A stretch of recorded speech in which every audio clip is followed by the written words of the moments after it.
जरा खुद से एक सवाल पूछिए, जब कोई आपको भला बुरा कहता है या आपके साथ इनजस्टिस करता है तब आप रिएक्ट कैसे करते हो? चिल्ला करके कि हम देख लेंगे, आपने ऐसा हमारे साथ किया, ऐसे कि आप चुप रह करके तब अपनी इनर एनर्जी को बचा लेते हो। असल में होता क्या है पता है, जब हम नेगेटिवली रिएक्ट करते हैं ना, चिल्लाते हैं ना, तो नेचर में ना हम गलत वाइब्रेशन घोल देते हैं।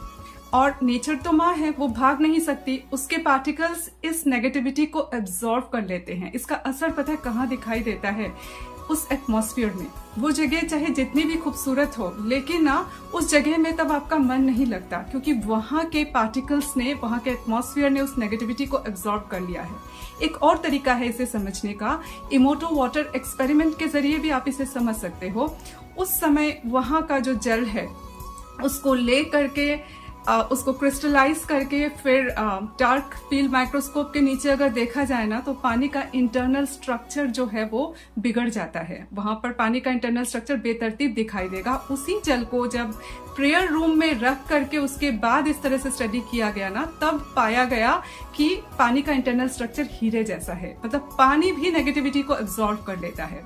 तो हमको पता है करना क्या होता है, हमको नेगेटिविटी देनी नहीं है एनवायरमेंट में।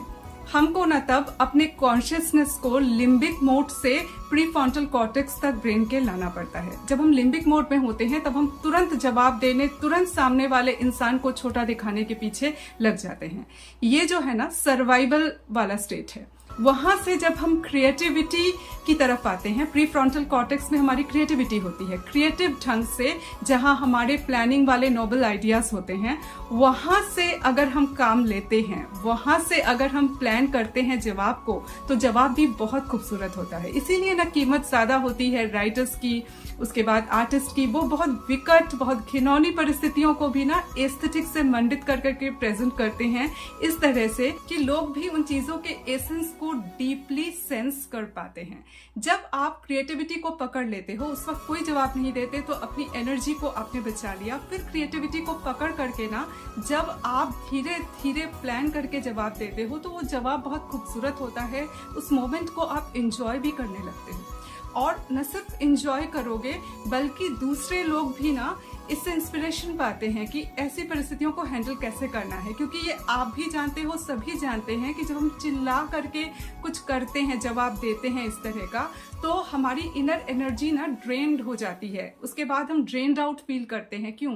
क्योंकि हमने अपने भीतर नेगेटिविटी को जगह दी, वही नेगेटिविटी हमने बाहर भी एमिट की और नेचर भी इफेक्टेड हुआ। इसलिए ऐसा होता है। तो इससे ना नेचर को बचाने के लिए और अपने आप को भी बचाने के लिए, हम भी नेचर के ही पार्ट हैं, प्रीफ्रंटल कॉर्टेक्स की मदद से ना जवाब देना जरूरी होता है, ताकि ना हम उस सिचुएशन को और भी गहराई से समझ सके, ऐसे सिचुएशंस फिर से ना हो, उस तरह का कोई तोड़ भी हम निकाल सकते हैं और साथ ही साथ खूबसूरती के साथ इस मोमेंट को हैंडल कर सकते हैं। कुछ विकट परिस्थिति को हम एक बेटर ढंग से कैसे हैंडल किया जा सकता है, वो रास्ता भी दिखा सकते हैं। लेकिन हाँ, अगर मार फाइनेंशियल स्टेटस पर हो, तो निश्चित रूप से बहुत गहरी प्लानिंग करनी पड़ती है, क्योंकि सर्वाइवल फर्स्ट प्रायोरिटी होती है लोगों की। और कर्मा का इफेक्ट होता है तो सर्वाइवल पर थ्रेट भी आता है, उसको तुरंत जो है हम हैंडल नहीं कर पाते हैं, जो कर्मा का थ्रेट होता है उसे। लेकिन ना जब हम उस वक्त सरेंडर कर देते हैं यूनिवर्स को, सरेंडर करते हुए हम रास्ता निकालते हैं, तो रास्ता कुछ मिल ही जाता है। लेकिन